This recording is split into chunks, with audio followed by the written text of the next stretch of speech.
Hello friends, ఈరోజు అంటే మనము ఫాస్టింగ్ రెసిపీ అన్నమాట. ఇది వచ్చి సాబుదానా అంటే సగ్గు బియ్యంతో తాలిపట్టు. చాలా ఎమ్మిగా ఉంటుంది, మనకు చాలా హెల్తీ కూడా మనకు సగ్గు బియ్యం అనేది. మరి ఒక పొద్దుల్లో అదేంటా కదండి, ఫాస్టింగ్ ఉన్నప్పుడు మనకి సూపర్గా పనికి వస్తుంది. మరి ఎలా చేయాలని ఇప్పుడు లెట్స్ స్టార్ట్. చూడండి, నేను ఇక్కడ ఒక 1 కప్ ఆఫ్ సగ్గు బియ్యంని నానబెట్టుకున్నానండి. ఇది 4 అవర్స్ వరకు నానబెట్టామనుకోండి, బాగా ఇలా డబుల్ అయిపోతుంది అన్నమాట. చూడండి ఎంత సూపర్గా అయిపోయింది. మీకు గట్టిగా ఉందనుకోండి, ఒక 5 to 6 అవర్స్ వరకు పెట్టుకోండి, సూపర్గా నానిపోతాయి అన్నమాట. చూడండి సాఫ్ట్ అయిపోయింది. ఇప్పుడు దీనికి ఏం చేసుకుందాము. ఇక్కడ నేను ఒక 3 పచ్చిమిర్చి, 1 ఇంచు అల్లం, కొంచెము జీలకర్ర, ఒక కొంచెం కొత్తిమీర, ఒక కొంచెం కరివేపాకు తీసుకున్నాను. వీటన్నిటిని కచ్చా పచ్చగా గ్రైండ్ చేసి తీసుకుందాం. చూడండి, ఇప్పుడు దీంట్లోకి మనం గ్రైండ్ చేసి తెచ్చుకున్నాం కదా, ఆ పౌడర్ని దీంట్లో వేసేసుకుందాము.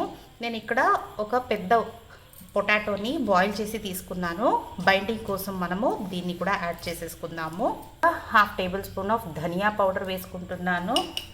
చిన్న టేబుల్ స్పూన్ అంతా చిల్లీ పౌడర్ వేసుకుంటున్నాను. పచ్చిమిర్చి వేసాం కాబట్టి కాస్త కొంచెమే వేసుకుందాము. రుచికి తగినంత సాల్ట్.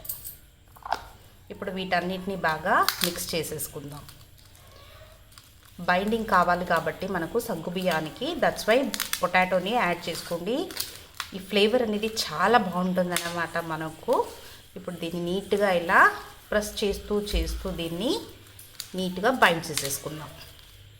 అండి, ఇప్పుడు స్టవ్ ఆన్ చేసుకుని నేను తవా రెడీ చేసేసుకున్నాను. మనం ఆన్ తవానే పెట్టేసుకుందాం. కాస్త ఆయిల్ని ఇలా స్ప్రెడ్ చేసేసుకుని మన సాబుదానా నుండి ఒక చిన్న ముద్దని ఇలా తీసుకుందాము.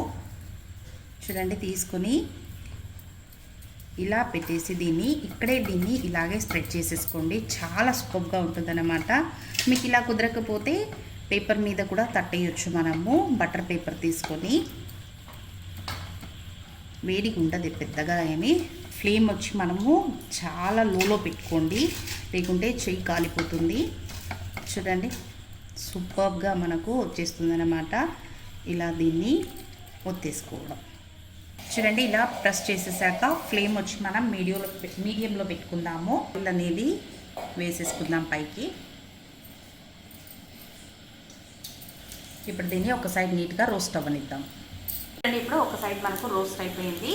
స్లోగా దీన్ని ఇలా ఫ్లిప్ చేసి నెక్స్ట్ సైడ్ కూడా మనం దీన్ని బాగా రోస్ట్ చేసి తీద్దాము.